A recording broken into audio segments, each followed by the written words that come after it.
तो और हम लोग पढ़ते हैं कि storm centres of revolt and leaders.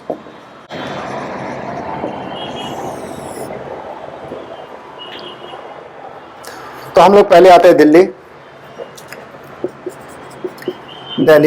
में हम लोग देख ही चुके कि बहादुर शाह जो था वो लीडर था, नाम का Bahadur Shah was nominal head, nominal figure head. इसी के नाम से इंडिया में विद्रोह हो रहा था। लेकिन देखा जाए तो ये विद्रोह का एक कमजोर कड़ी था, बूढ़ा था, इनडिसिसिव था। तो इसलिए देखा जाए तो विद्रोह को इससे कई बार नुकसान पहुंचा। इसका इनडिसिसिवनेस के कारण उस समय जो कोर्ट टिकट होते थे मतलब कि आपको बादशाह से मिलना है तो आप कुछ एक खास तरीका से जाएंगे, उसके पास ड्रेस वगैरह ठीक रहेगा, अदब से बात करेंगे। सिपाही लोग तो लाल किला के अंदर में यूं ही घूमते रहते थे, तो इससे भी नाराज था। ठीक, मतलब कि इसका अथॉरिटी जो था वो इसको लग रहा था कि मेरा अथॉरिटी जो है वो डिमिनिश्ड है। तो बहादुर शाह जो था वो थोड़ा प्रॉब्लमेटिक एरिया है यहाँ पर। खैर, इसके अलावा और भी कुछ हुआ कि इसकी वाइफ थी जीनत महल, और इसके कुछ बेटे जो थे वो अंग्रेजों को इंफॉर्मेशन देते थे। तो ये नेगेटिव साइड है रिवोल्ट का। वाइफ जीनत महल और एंड सम सन्स।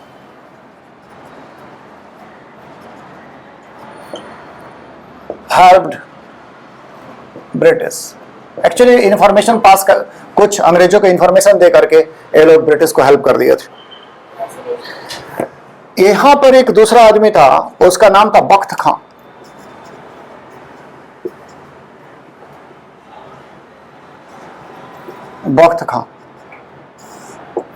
रियलिटी में दिल्ली में शासन यही चला रहा था बख्त खां। ये आया था दिल्ली में बरेली से, ये सूबेदार था। सूबेदार केम फ्रॉम बरेली से सेना लेकर के पहुंच गया था यहां, और रियल कमांड दिल्ली का इसी के हाथ में था। एक ग्रुप बनाया गया था, administrative group.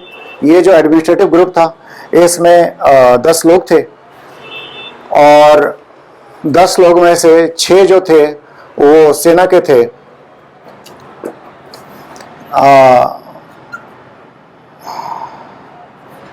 Administration was run by 10 person, तो 10 में 6 from military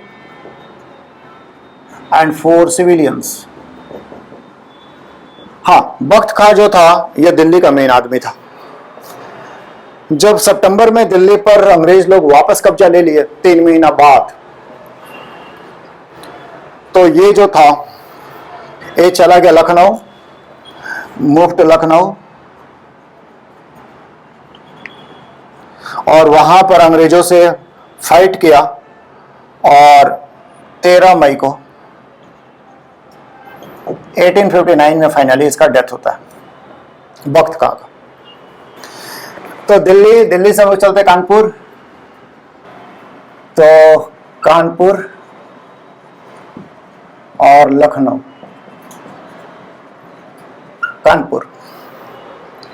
कानपुर में जो रिवोल्ट किया, हम पहले भी बोल दिए कि इस रिवोल्ट में दोनों ही ग्रुप है, रिलीजियस ग्रुप, हिंदू मुस्लिम दोनों, और दोनों ही बहुत ही एकता के साथ लड़ाई की है।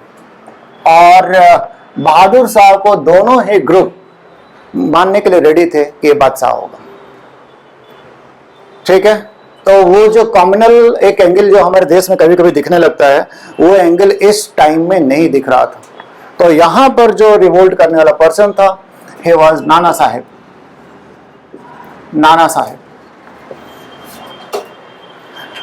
लीडरशिप देखिए, सिपाही लोग विद्रोह कर देंगे, लेकिन हर विद्रोह का एक लीडर होता है, नहीं तो वो विद्रोह जो होता है खत्म हो जाता है। जैसे अग्निपथ जो स्कीम था, रिवोल्ट हुआ, किसी लीडर का आपको पता ही नहीं चला कौन था लीडर, डाइट डाउन। बिना लीडरशिप के नहीं हो पाता रिवोल्ट। जनता जो होती है एक फिगर ढूंढती है जिस फिगर के जो उनको कमांड दे सके और वो कोऑर्डिनेट कर सके चीजों को, तो वैसे सारे के सारे रिवोल्ट जो होंगे ना वो यूं ही खत्म हो जाते हैं। कोई नहीं, ट्रेन और फूक पक दिए, खत्म हो गया रिवोल्ट। जो भी होता, बट लीडर को सब झेलना पड़ता है, लीडर जेल जाता है। नहीं मानता है, लीडरशिप मिलने से हो सकता है। यही सबसे क्या होता है ना कि यही सबसे तो लीडर निकलते हैं एक्चुअली। ये सब घटनाएं होती है, कोई लीड करता है। ये टिकैत को कौन जानता था? हम लोग तो नहीं जानते थे कोई भी।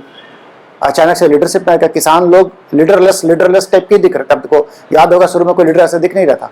एक दिन और जो था वो सामने आया और लीडर बन गया वो। तो वो डर तो उसको भी था, उसको भी तो एक दिन लग रहा था कि उसको पीट देंगे। जिस दिन वो रोया, अरे राकेश टिकैत, सरकार को हम कई बार बोल रहे हैं कि सरकार जो होता है, सरकार को वोट देने के बाद सरकार के ऊपर में नजर रखना इंपॉर्टेंट काम होता है। वोट दे दिए उतना ही सपोर्ट था उसका, सरकार ठीक से काम कर देखना चाहिए। अगर हर कोई सरकार के साथ देने लगेगा ना तो ऑटोक्रेसी शुरू हो जाएगी। ऑटोक्रेसी यहीं से शुरू होता है। अच्छा, तो कानपुर जो है, कानपुर में नाना साहेब जो था, ये महाराष्ट्र का जो पेशवा था, मराठा पेशवा, लास्ट मराठा पेशवा, क्या नाम था उसका? बाजीराव टू। महाराष्ट्र में अंग्रेज लोग जिसको हराए थे, लास्ट पेशवा उसको बोलते हैं, उसको तो बाजीराव टू को ये लोग बिठूर भेज दिए थे, बाजीराव टू को, और उसको पेंशन देते थे।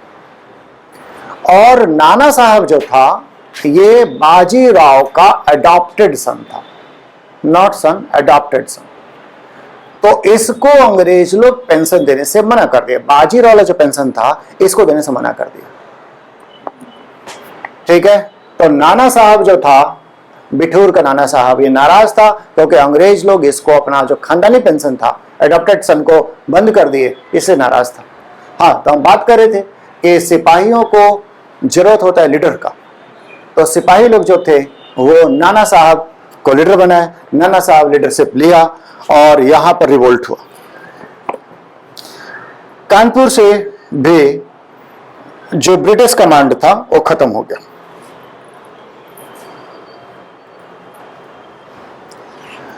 यहां पर एक घटना हुआ, जो घटना मेरा समझ है कि नहीं होना चाहिए। इसको बोलते हैं सती चौरा का घटना।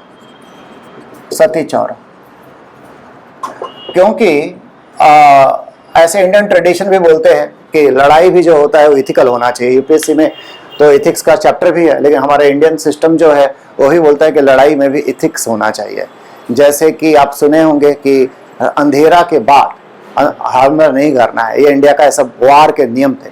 उसी तरह से लड़ाई में महिलाओं को परेशान नहीं किया जाना चाहिए, या जो सिविलियंस है उनको परेशान नहीं किया जाना चाहिए। सिविलियंस नॉन कॉम्बेटेंट है। आप देखे होंगे कि मेगास्थनीज भी लिखा हुआ है कि, लिखा है ना कि जो सेना है वो किसानों को परेशान नहीं करती है। आप देखिएगा, पढ़िएगा, किसानों को परेशान नहीं करती है। तो हमारे यहाँ पे थोड़ा ट्रेडिशन, हाँ क्या, हाँ एग्जैक्टली, हाँ,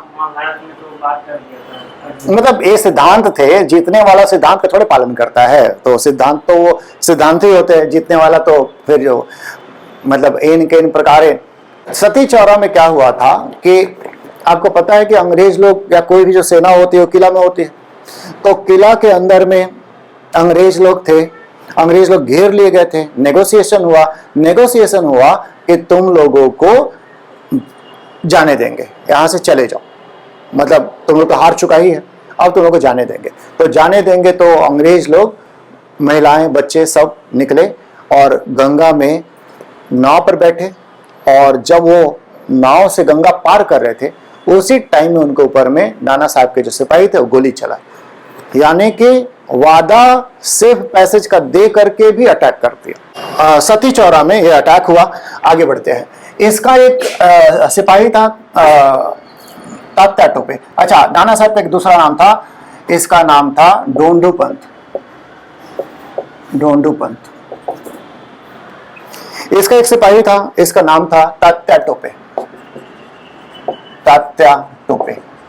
इसका दूसरा नाम था रामचंद्र पांडुरंग, रामचंद्र पांडुरंग। मतलब हाँ, मतलब उसका एसोसिएट इसका एक एसोसिएट था, उसका नाम था रामचंद्र पांडुरंग तात्या पे। ये जो था ये भी नाना साहब के साथ में लड़ाई किया, और साथ में इसके साथ और भी एक आदमी था, उसका नाम था अजीमुल्लाह। नाम से याद रखिएगा, अजीमुल्लाह। नेक्स्ट हम लोग आते हैं लखनऊ।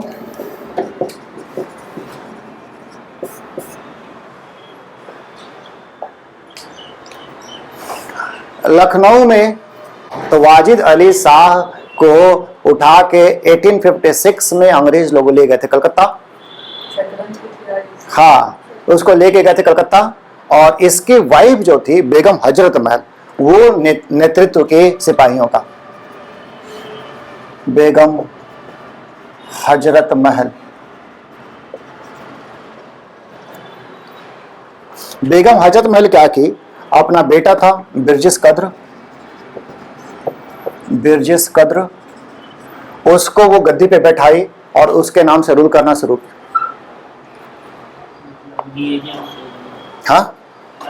हाँ, रीजेंट। हाँ, तो यहां पर क्या हुआ कि अवध तो अंग्रेजों से मुक्त हो गया, तो अवध को चलाने के लिए ग्रुप बनाया गया जिसमें कि हिंदू और मुस्लिम बराबर थे, बराबर।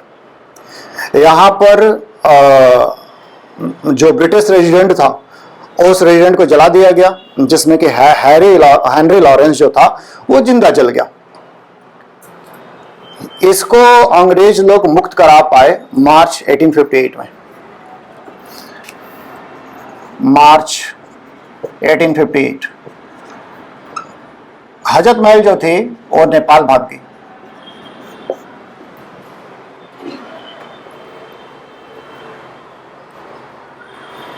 हजरत महल का एरिया में एक और आदमी काम कर रहा था, उसका नाम था अहमदुल्ला, लेकिन हम थोड़ा इसके बारे में बाद में बात करते हैं। अहमदुल्ला, इस एरिया में अहमदुल्ला भी था। दिल्ली से शुरू किए थे, दिल्ली से हम लोग कानपुर गए, कानपुर से हम लोग लखनऊ में पहुंचे हुए हैं। अगला जो पर्सन था बरेली।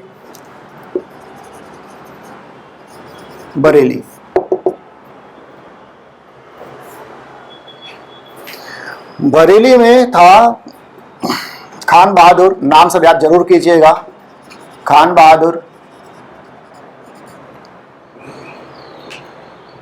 ये रोहिलखंड का जो पुराना राजा था उसका डिसेंडेंट था।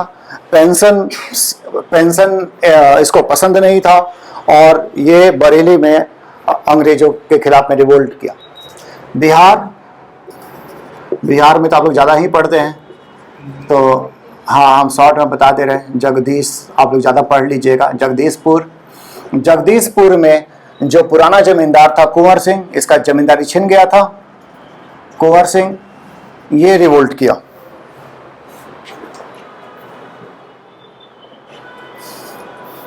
तो दानापुर से सिपाही विद्रोह किए थे दानापुर में। ये दानापुर से आरा पहुंचे, आरा में कुंवर सिंह से रिक्वेस्ट किए, तुरंत ही उसका लीडरशिप लिया। और वीडी सावरकर अपना बुक में लिखा है कि जितने सारे मिलिट्री कमांडर्स थे, मिलिट्री इक्विपमेंट, मिलिट्री स्किल वाले कमांडर्स, उनमें बेस्ट था कुंवर सिंह। मिलिट्री स्ट्रेटेजिस्ट, लड़ने का तरीका इसका बहुत ही अच्छा था। तो न केवल जगदीशपुर में ये काम किया, बल्कि ये सेंट्रल इंडिया, मध्य प्रदेश तक ये अभियान किया, अंग्रेजों को हराया। अंग्रेजों को बिहार में भी हराया, मतलब हराया अंग्रेजी फोर्सेज को। हाँ। तो 70 साल से ज्यादा बूढ़ा आदमी जो था वो रिवोल्ट का एक बहुत ही ब्राइट पॉइंट है। बताइए, दिए सेंट्रल इंडिया तक ये गया था और ये आरा में फोर्सेज को हराया, और वहां पे ये इसको चोट लग गया, और चोट लग गया तो इसका डेथ हो गया। ठीक है, नेक्स्ट है हमारा फैजाबाद।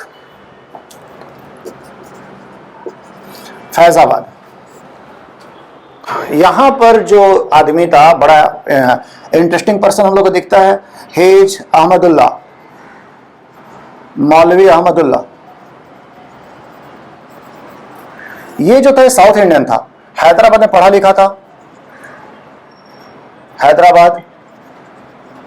और ये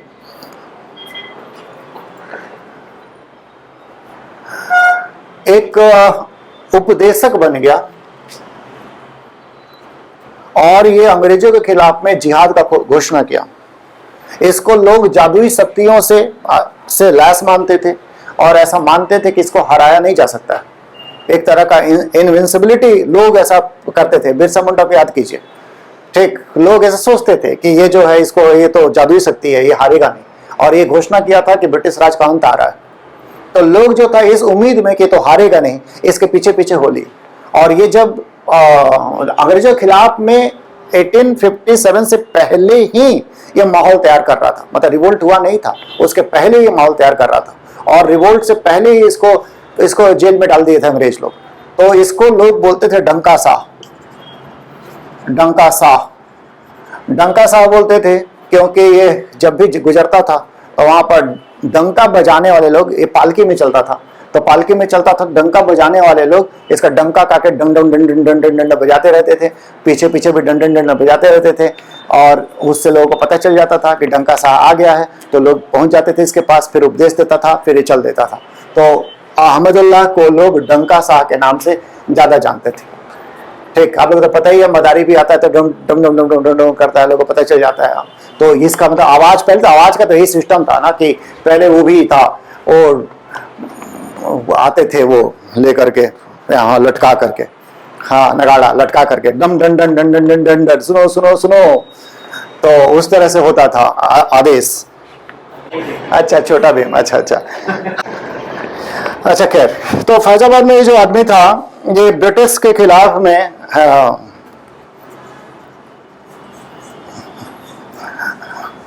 स्प्रेड प्रोपेगेंडा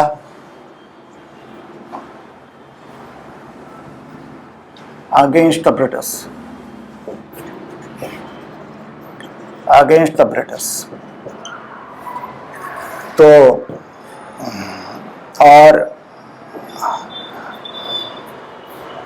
और जिहाद बोला कि इनके खिलाफ में जिहाद करना पड़ेगा। ब्रिटिश लोग जो थे ये काफी से डरे और इसको लखनऊ में उपदेश देने से रोक देने लगे और 1857 में इसको जेल में डाल दिया। जब ये छूटा तो ये सिपाहियों का लीडर बना और ये अंग्रेजों को हराया चिन्हट में, battle of Chinhat, battle of Chinhat. यहां पर ये अंग्रेजों को हरा दिया। अंग्रेजों का लीडर था हेनरी लॉरेंस। हाँ, हेनरी लॉरेंस। हाँ, तो आगे पीछे है ना, तो हम लोग एरिया वाइज कवर कर रहे हैं ना। अंग्रेज एक राइटर है, उसका नाम है जीबी मालेसन। ये अहमदुल्लाह का देशभक्ति का तारीफ किया। क्या? वही है, यहां से फिर उसके बाद चला गया लखनऊ, वही है, इसे बोले हम बाद में बात कर रहे हैं। तो हाँ, ये फैजाबाद में था। फैजाबाद से ये लखनऊ गया।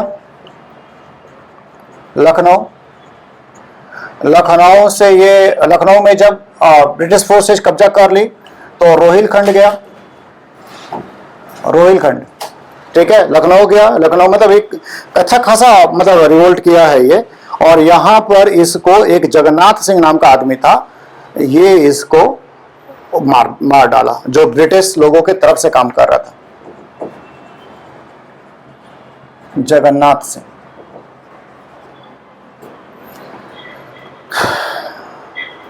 ये राजा था, राजा ऑफ पुवैन, राजा ऑफ पुवैन। ये अंग्रेजों से 500 रुपया लेकर के और धोखे से अहमदुल्लाह को मार डाला। पुवैन जगह का नाम है। नेक्स्ट है हमारे झांसी। झांसी, तो झांसी की रानी थी लक्ष्मीबाई। लक्ष्मीबाई, लक्ष्मीबाई का जन्म हुआ था वैसे बनारस में, ससुराल था झांसी। और झांसी की रानी थी ये। इसका हस्बैंड का नाम था गंगाधर राव।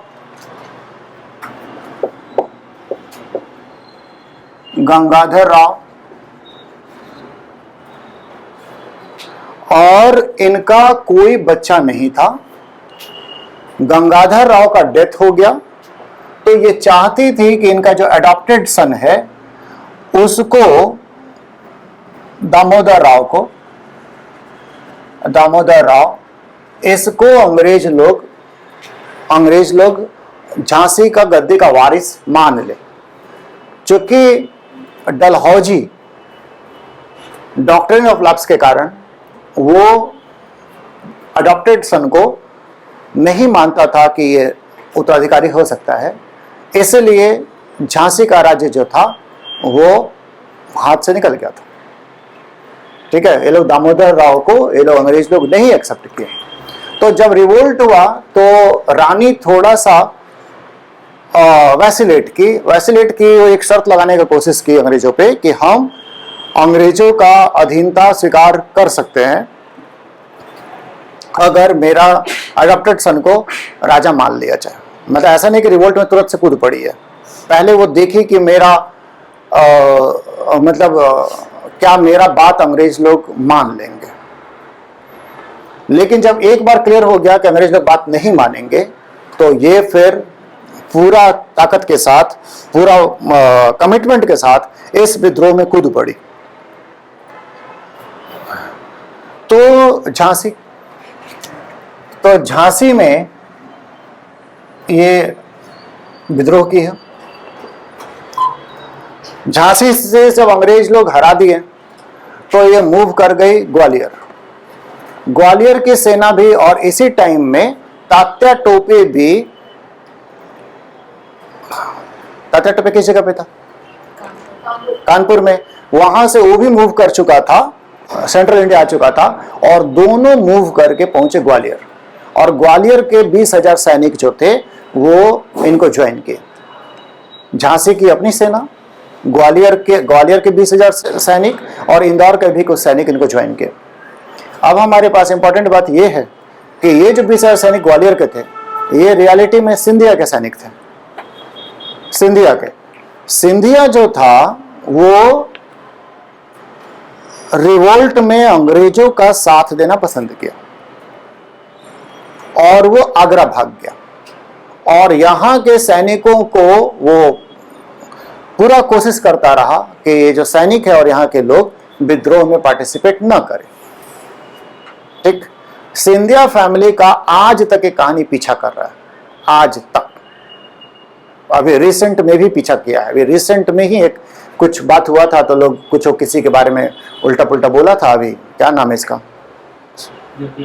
ज्योतिरादित्य, किसी का देशभक्ति पर सवाल उठाया था तो वो लोग सिंधिया पर क्वेश्चन उठा दिए, क्योंकि सुभद्रा कुमारी चौहान का जो कविता है, खूब लड़ी मर्दानी वह तो झांसी ले रानी थी, और हर बोलो के मुंह हमने सुनी कहानी थी, ये जो है। हाँ, तो ये फैमिली की इसका ना बहुत सीधा सीधा बात है, इसको ना अपने आप को हटा लिया जाए तो ज्यादा अच्छा होता है, नहीं तो बेइज्जती होता है कि किया गलत किया, मेरा पुरखा था तो क्या था। लेकिन उसको जब जस्टिफाई करेंगे ना तो लोग डेटा लाएंगे, ये वाला देखिए, ये वाला देखिए, वैसे होने लगेगा, तो वो जरूरत नहीं होता।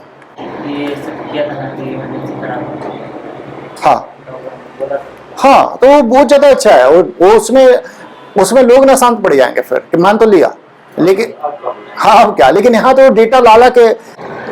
हाँ, तो ये जो था, ये तात्या टोपे के साथ, तात्या टोपे भी मिल गया, तात्या टोपे। और ये लोग जो थे, हम बताइए थे, ग्वालियर पहुंचे, ग्वालियर में ज्वाइन किए। सिंधिया जो था वो आगरा चला गया। Scindia Agra, Scindia remained loyal to British. ये जो थी रानी, ये जून 1858 में लड़ाई करते हुए मारी गई। जून 1858 लड़ाई करते हुए मारी गई, और साथ में मरने वालों में एक मुस्लिम गर्ल भी थी जो बचपन से उसके साथ रहती थी। तो ग्वालियर जो था ये जून में अंग्रेजों के कैप्चर में आ गया। तो सुभद्रा कुमारी चौहान का भी नाम लिख दे रहे हैं। ये कविता लिखी है, खूब लड़ी मर्दानी हुआ तो, हाँ हाँ हाँ, इसलिए लिख दी है ये। मतलब बहुत इतना इंपॉर्टेंट है कि वो जानना चाहिए हम लोगों को। कभी कभी कोई कविता विता का पूछ देता है, बेटा को कंधों बांध करके कंधा पे और ये लड़ाई की है। तो ठीक है, तो ये ग्वालियर जो था कैप्चर हो गया। तो राजा महाराजा लोग का लड़ाई जो था वो हम लोग ऐसे कवर कर लिए। अब थोड़ा सा कि कॉमन मैन का भी देख लिए। ज्यादातर आप देख पा रहे हैं कि राजा लोग कमांड में है ज्यादातर। तो अभी हम लोग एक कॉमन मैन का बात करते हैं। कॉमन मैन इंपॉर्टेंट है ये। और ये जो है ये बरौत, बरौत बागपत नाम का जगह है, बागपत, यूपी में। यहां पर शाहमल जो था, शाहमल कॉमन मैन, ये रिवोल्ट किया। जाट आदमी था ये, कॉमन मैन का एक रिवोल्ट दिखा रहे हैं। ये लोग जो थे, ये लोगों को अंग्रेजों से विद्रोह करने के लिए भड़काया और गवर्नमेंट के बिल्डिंग पर अटैक किए गए। नदी का ब्रिज तोड़ दिया गया, रोड तोड़ दिया गया। तोड़ा गया दो कारण से, एक तो रोड को और पुलों को अंग्रेजों का प्रतीक माना जाता था, और दूसरा अंग्रेज लोगों का आना जाना इस एरिया में मुश्किल कर दे। इसके अलावा ये दिल्ली भी भेजा, जो रिबल थे उनको ये रसद पहुंचाया वहां खाने पीने के लिए। तो ये एक इम्पॉर्टेंट रोल प्ले किया हुआ है। और वहां पर जो अंग्रेजों का जो बंगला था, वो बंगला पर कैप्चर किया और वहां पे रहने लगा, और वहां पर एक हॉल ऑफ जस्टिस बनाया, हॉल ऑफ जस्टिस। और लोग इसको राजा शाहमल के नाम से पुकारते थे क्योंकि वो अंग्रेजों के बंगलों में खुद रहता था। खैर, इसको जुलाई 57 में हरा दिया गया। जुलाई 57, 1857 हार गया। हारने के बाद इसको लोग कहते हैं कि पीस पीस में काट करके, और फिर जो सिर था उसको टांग दिया गया लोगों को डराने के लिए। तो हम लोग अगर देख पाए तो हरियाणा में और पंजाब में भी रिवोल्ट हुआ। अगर हम अपना एरिया का बात करें तो यहां पर एक आदमी था, उसका नाम था गुन्नू। गुन्नू वो रिवोल्ट किया था। और एक रानी थी मध्य प्रदेश की, रामगढ़, मध्य प्रदेश में जगह है रामगढ़, मध्य प्रदेश, एमपी। यहाँ की रानी थी अवंतीबाई लोधी। अवंतीबाई लोधी, वो भी 4000 सेना के साथ में विद्रोह की। तो हम लोग जो देख पा रहे हैं वो ये देख पा रहे हैं कि रिवोल्ट जो है, रिवोल्ट का एक एरिया बना दे रहे हैं। वो एरिया करीब करीब इस तरह से बनता है लगभग। यानी नॉर्थ इंडिया जो था वो जल रहा था, साउथ इंडिया में ना के बराबर, कहीं का छिटपुट हुआ भी है तो उसको भी काउंट करने का उसका हम लोग को जरूरत नहीं है। ये एरिया जो था, ये एरिया जल रहा था। पंजाब और हरियाणा में रिवोल्ट जो था, वो हरियाणा में रिवोल्ट था, पंजाब वाले एरिया में जो था वो रिवोल्ट कम था, गिना चुना। ईस्ट पंजाब में तो था, वेस्ट पंजाब में नहीं था। यानी चूंकि हम लोग पाकिस्तान मिला के बना रहे हैं, तो ये अगर पंजाब के एरिया लेंगे तो पंजाब कमो बेस ये यहाँ पर विद्रोह नहीं ही हुए। ईस्ट पंजाब में थोड़ा हुआ, वेस्ट पंजाब में नहीं हुआ। तो ये रिवोल्ट का जो एरिया था बहुत लिमिटेड था, और इस रिवोल्ट को अंग्रेज लोग कुचल पाए क्योंकि अंग्रेज लोगों के पास ज्यादा साधन थे, और साथ ही साथ उनको दो जगह से बहुत क्रूशियल सपोर्ट मिला। वन वाज पंजाब, पंजाब की जो सेना थी वो चूंकि विद्रोह नहीं की थी, तो वो सेना बाकी क्षेत्र के विद्रोह को चलने के लिए आ पाई। ठीक, साथ ही साथ नेपाल का जो राजा था, नेपाल का राजा अंग्रेजों के लिए बहुत लॉयल था, और वो गोरखा लोगों को विद्रोह को चलने के लिए भेजा। तो इस तरह से जो विद्रोह था वो कमजोर, मतलब विद्रोह जो था वो सफल हो गया। ठीक, हिस्ट्री में को पढ़ करके अगर आप लोग चाहें कि देश में नफरत फैला दें तो फैला सकते हैं। एक से एक हिस्ट्री में चीज है। और अगर आप हिस्ट्री को डिस्पैशनेट वे में पढ़ते हैं तो आप केवल नॉलेज लेंगे और जो गलतियां होगी वो गलतियां ना हो उस पे जाएंगे, नहीं तो उस गलती का बदला लेने लगेंगे। जैसे अगर मान लीजिए कल को किसान आपको पंजाब के किसानों के खिलाफ में आग उगलना है तो बोलिए 1857 का विद्रोह में लोग कुचलने आया था हम लोगों को। ठीक, आपको नेपाल के खिलाफ में जहर उगलना है, नेपालियों के खिलाफ में अगर आपको भड़काने लोगों को, तो 1857 में हम लोग आज़ाद हो गए रहते, यही नेपाली लोग के चलते हम आज़ाद नहीं हुए। तो मतलब आप नफरत फैलाने के लिए बड़ा अच्छा सब्जेक्ट है ये, और ज़्यादातर लोग पढ़ते नहीं है तो आज एक ही डेटा में अटक जाते हैं और अटक करके और उसी पे बात करने लगते हैं। बाकी सारा का सारा डेटा जो और भी बातें हैं, जैसे अगर पंजाब के बारे में ये बात करेंगे तो पंजाब जो अंग्रेजों के खिलाफ में लड़ाई जो किया बाद में, वो भी आपको देखना पड़ेगा। ठीक है, और नेपाल जो है आज़ादी के बाद चाइना के साथ वार में जो गोरखा लोग रोल प्ले किया, आपको वो भी देखना पड़ेगा। तो बातें बैलेंस हो जाती हैं। लेकिन नफरत फैलाने के लिए ये सब सब्जेक्ट जो है ये इसका यूज लोग करते हैं सेलेक्टिव डेटा उठा करके। तो यही है हिस्ट्री जो है ना, बहुत सेलेक्टिवली, मतलब मजेदार बात है इसका, हर कोई हिस्ट्री का एक्सपर्ट हो गया है, ये बहुत बड़ा समस्या है। वो मतलब आप वो कुछ ना कुछ डेटा उसके पास है और जो अचानक से निकालेगा तो आप भी सोचते रह जाएंगे कि ये तो डेटा हमको पता ही नहीं था। तो कहीं से तोड़ मरोड़ के आने वाला डेटा और एजेंडा के साथ आता है डेटा। खैर, आज हम लोग जो कवर किए उसको एक बार थोड़ा सा रिव्यू कर लेते हैं, जो कवर कर लिए बात को, क्योंकि अभी अगला क्लास में फिर आगे बढ़ेंगे सप्रेशन ऑफ रिवोल्ट। तो हम लोग ये पढ़े कि ये जो रिवोल्ट था, ये रिवोल्ट से पहले ही सिपाहियों में असंतोष फैल गया था, क्योंकि सिपाहियों को बताया गया था कि आटा में जानवर का हड्डी मिला हुआ है और वो उनको खिलाया जा रहा है। पीछे पीछे एक और न्यूज आया, जो न्यूज सही था। वो न्यूज ये था कि इनफील्ड राइफल नई दी गई थी सेना में, नई इंट्रोड्यूस की गई थी, नया वाला राइफल आया हुआ था। ये नया वाला जो राइफल था, इसका जो कारतूस था, ये कारतूस का दांत से उसमें सील होता था, दांत से काट करके लगाना पड़ता था। तो वो कारतूस का जो सील था, वो सील जो था उसमें गाय का और सुअर का चर्बी था। तो गाय और सुअर का जो चर्बी था, ये न हिंदुओं को पसंद था और न मुस्लिमों को पसंद था।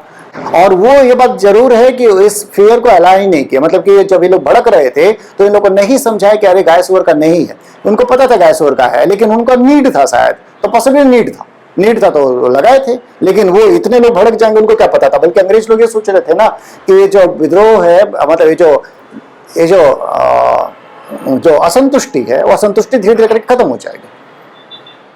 ठीक, ऐसी सरकारें सोचती है अरे है अभी कुछ दिन तक चलाएगा, चल जाएगा, फिर लोग शांत हो जाएगा। तो खैर, हाँ, तो ये जो था हमारा कि इनफील्ड राइफल का कारतूस में जो सील था, वो सील को दांत से काटना पड़ता था। वो सील में गाय और सुअर का चर्बी था। तो इससे हिंदू और मुस्लिम दोनों ही भड़क गए। अब भड़क गए तो छोटे छोटे पहले विद्रोह हुए। जो 10 मई के पहले वाले हैं वो मेन रिवोल्ट नहीं है। कभी कभी ऐसे क्वेश्चन पूछ देता है कि 1857 के विद्रोह की पहली गोली किसने चलाई, तो पहली गोली किसने चलाई, तो आंसर तो मंगल पांडे ही उसमें होगा। लेकिन वो 1857 का विद्रोह प्रॉपर नहीं है। वो हम लोग 10 मई से काउंट करते हैं जो ऑर्गेनाइज्ड रेवेलियन है। बाकी तो छिटपुट है। तो हम लोग देखे कि एक रिवोल्ट हुआ था बहरामपुर में, जहां पर के लोग जो था इनफील्ड राइफल यूज करने से मना कर दिए। दूसरा मंगल पांडे, वो भी मना किया और अपना ऑफिसर पे गोली चलाया, उसको फांसी पर लटका दिया गया। और फिर हम लोग देखे थे अवध में कि अवध के जो लोग थे, अवध की जो सेना थी, वो भी इसको यूज करने से मना कर दी। ये 3 इवेंट हम लोग देखे।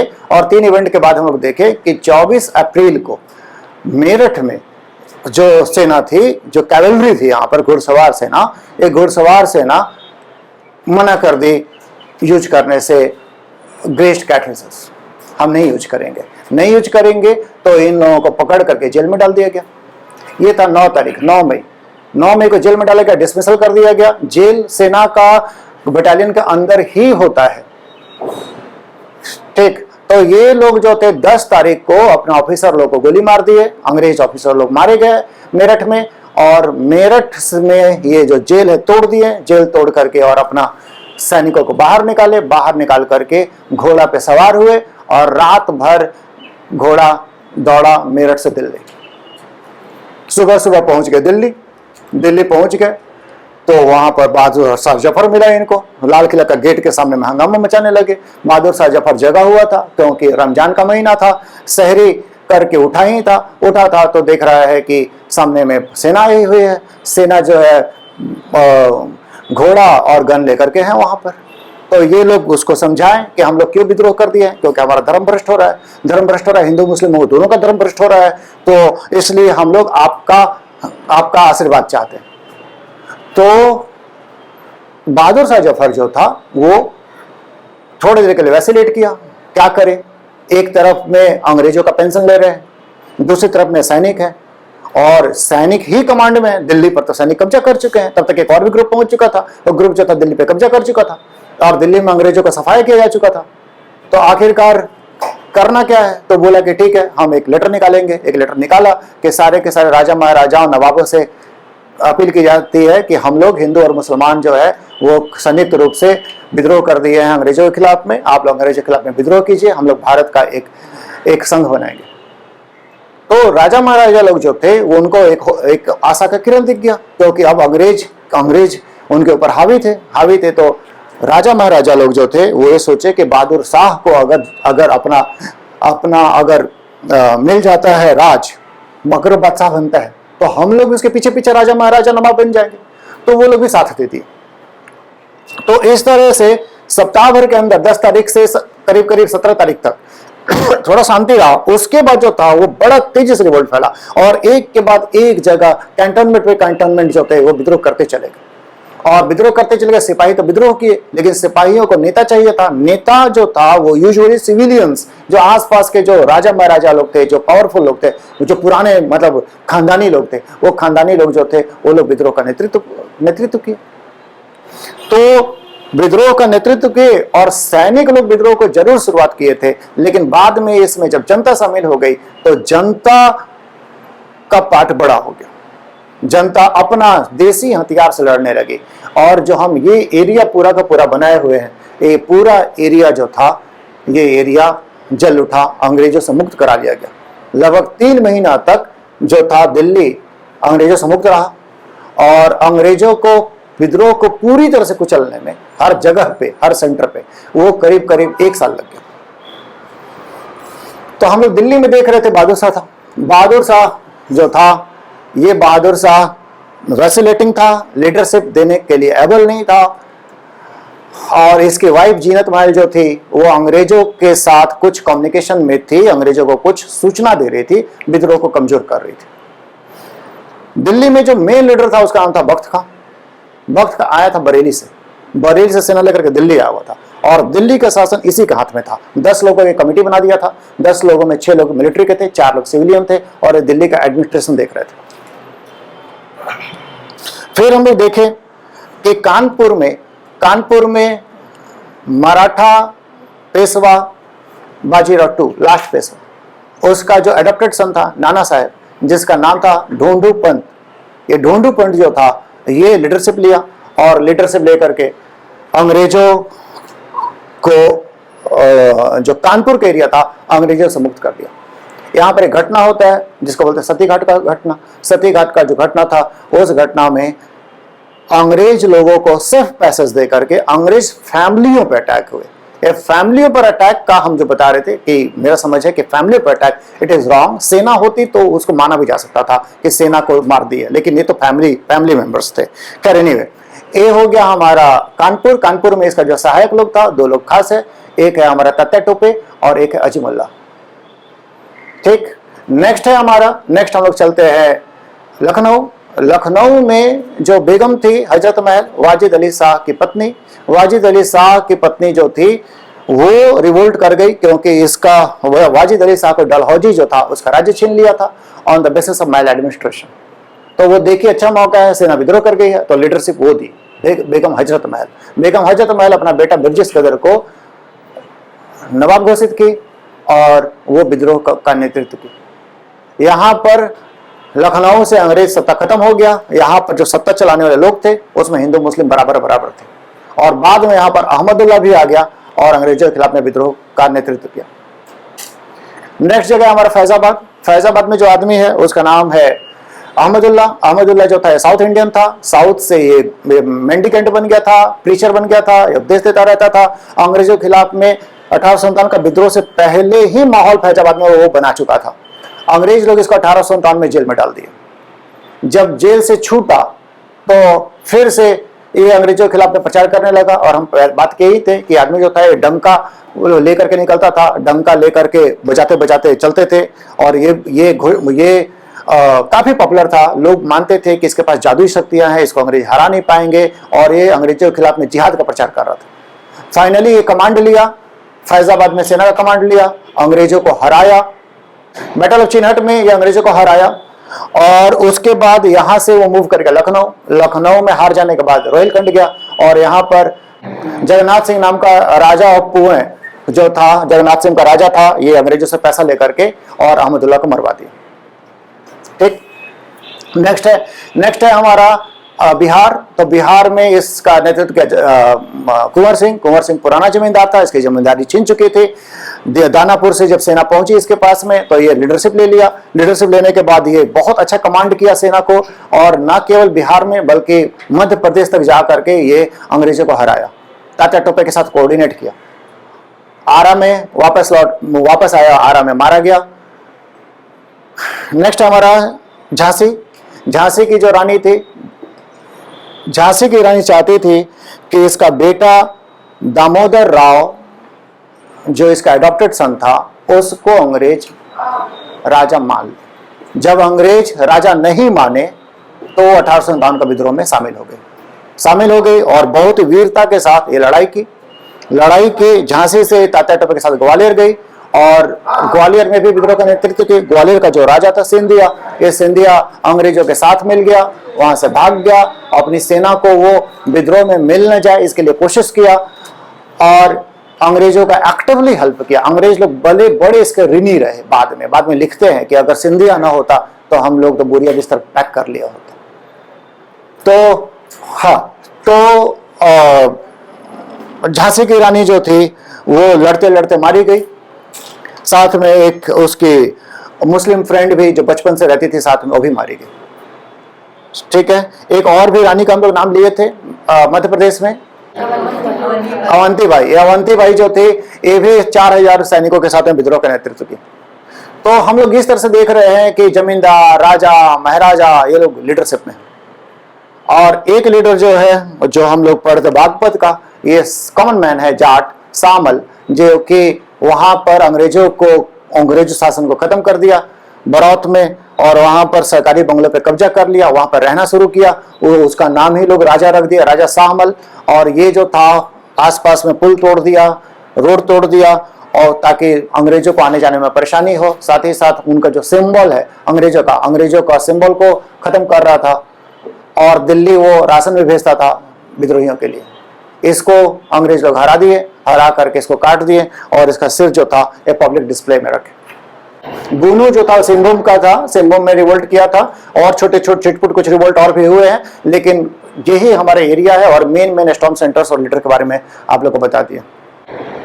तात्या टोपे का दूसरा नाम था रामचंद्र पांडुरंग।